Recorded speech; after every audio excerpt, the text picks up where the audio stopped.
Hey guys, it's DJ. Welcome back to the channel. If it's your first time here, welcome. This industry is brutal, man. I'm gonna be honest with you. Especially if now is the year that you think you want to be a VO. It's brutal. It's more brutal than it was when I got in. The whole actor, voice actor, creative industry is brutal.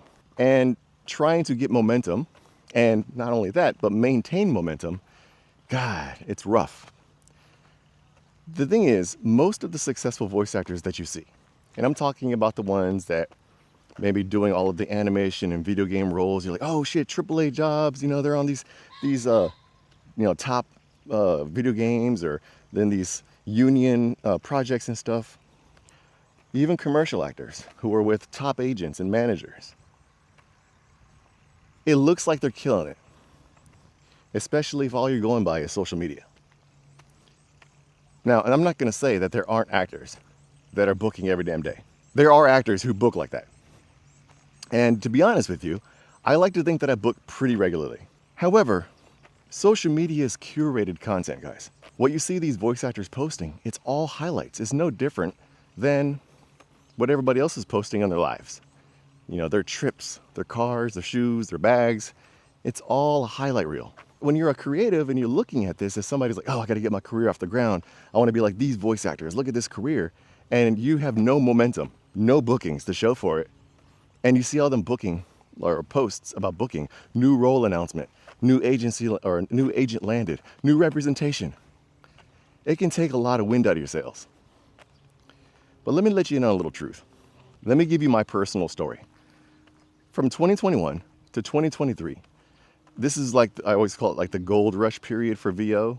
Fiverr and Voice 123 and Voice, everything was just up, straight up to the fucking moon. And I rode that wave, man. I booked so much stuff during that time. Damn near every day I had a booking. I shit you not. And they weren't always big. They were small things mixed in, but every day was a booking. 2024, January to February, I made $40,000 in just 2 months. It was like my highest earning 2-month period in my entire career. And it wasn't even a lot of jobs. It was like several large jobs. I'm not saying this to brag. But from March until June 2024, I hit one of the biggest slumps of my entire career. I mean, I didn't book shit. I didn't book a damn thing. I reached out to my agents. I'm like, hey, what's up? Is it my auditions?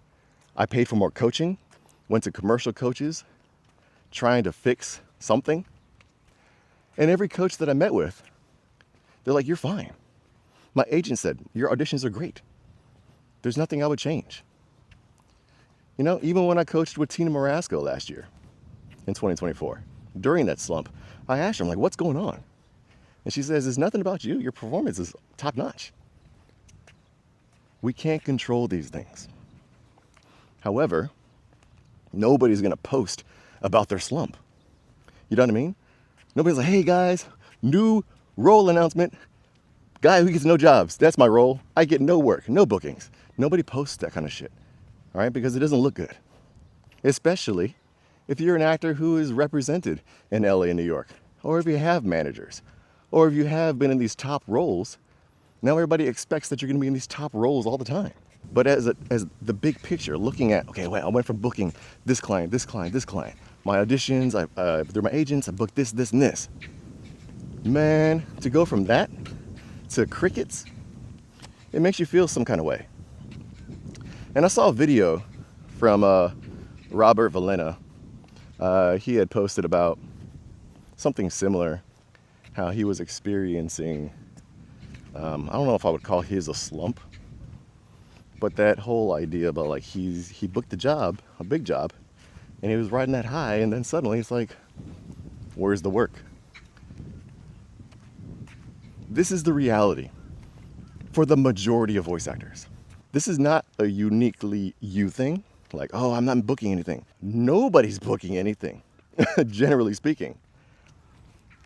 This is why it's so important, guys, to not go to social media or onto Reddit or even YouTube or IMDb and look at what everybody's posting about and feel like, damn, I'm behind. Or feel like, damn, he's booking this. Oh, she booked that. Oh, I would love to have that role. What can you do as a voice actor to feel better about not booking? One, you have to figure out, is the reason you're not booking work a performance issue, or is it something that's out of your control? Because performance issues is the only thing you can control. You're an actor, right? That means you need to be able to perform. If you're new to this industry and you're doing all of these auditions on pay-to-plays and you're just not booking anything, you really have to sit down and be real with yourself. Am I as good as I think I am? I'd be willing to bet most of you aren't. Most of you are not as good as you think you are. And I'm not saying that to be like high horse talking down to you. Let's just be real, okay? If you guys have ever coached with me, you know I'm very frank, and I just say it like it is. You need to practice your craft. I'm not telling you to go book a coaching session with anybody. I have videos on my channel that explain to you how to improve by yourself, okay? So you need to check those out if you haven't already. If it isn't a performance issue, let's say you have an agent, and you reach out to your agent and ask for feedback because you're not booking anything. If they tell you everything's good, everything's good. There are so many reasons why we don't get the job. You have to be very clear about what it is that's stopping you from booking those jobs. Now, if it's not your performance, and you're doing all these auditions, and you're just not booking anything, then you need to increase the number of opportunities, okay? How do you increase opportunities? Well, you can get representation. Getting an agent is not easy, but there are not only national agents, there are regional agents too, and there's even local agents. You don't have to go with Atlas talent or DPN or ACM talent. You don't have to go with these big dogs to get opportunities. Start local. Find out who your local agents are. Matter of fact, they'll be more likely to work with you because you're local, especially if you're from the area. You know, especially from an area that has an accent, of course, they want people to sound like the people from there. Go with regional agents. Many regional agents are more apt to work with developmental talent, aka talent that have not proven themselves in the marketplace yet. They're still fresh. They hear potential in your demo, and even if you don't have a demo, if you have samples, they hear something. And this goes for commercial, it goes for animation, and any other genre. You just got to seek those agencies out and just reach out to them. Those agents will provide you with opportunities. It may be a few, it may be one, it may be many. It depends on the agent. Direct marketing. Now, everybody has their own viewpoint on direct marketing and when is the right time to do it. What do you need before you start doing it?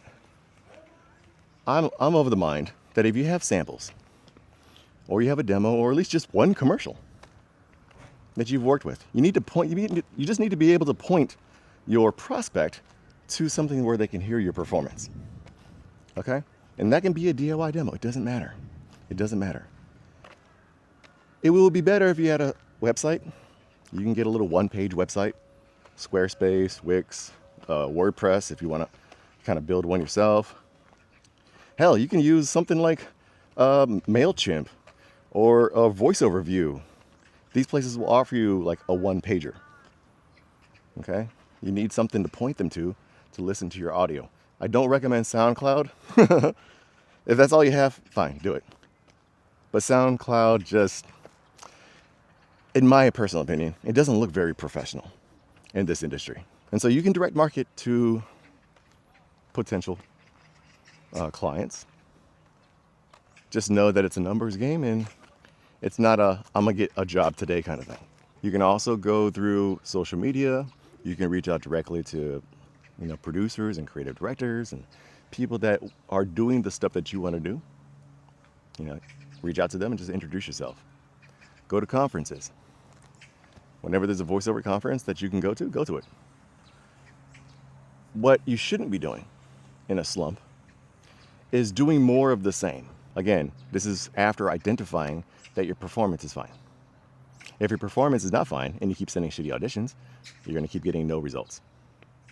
All right, but you got to change things up. You got to add more ways to get those opportunities, because if you don't, everybody else is going for the opportunities. Why aren't you? I just wanted to put myself out there and let you guys know that it's not just you that are having slumps. It's me. It's the top people you see. It's a never-ending struggle to find work. And you never reach a point I shouldn't say never. Some people do. But most people, the majority of people, the great majority of people, never reach a point where they can just say, yeah, I'm good. I'm just going to wait around. I have top representation, top management, and I'm still out looking for work. Because that's what it takes. You have to. All right, there's never a moment in this industry that you could just sit on your laurels and just expect things are going to coast on. This is a business, a small business. And small businesses live or die by their ability to generate revenue, by their ability to get new clients and new business. And the only way you can get new business is by going out and finding it. Okay, so hopefully this video kind of opens your eyes to the reality of the voiceover industry, and that what you see is glittery and gold on social media typically isn't the reality. Okay, because nobody wants to show the hours and hours and hours that they put in doing prospecting. Nobody wants to show you the hours and hours they put in doing auditions and not getting any shortlists and not getting any bookings. And nobody wants to come out and tell you that, you know, what people thought is a everyday booking actor actually hasn't booked anything in like 3 or 4 months. So take that for what it's worth, and I'll see you guys in the next video.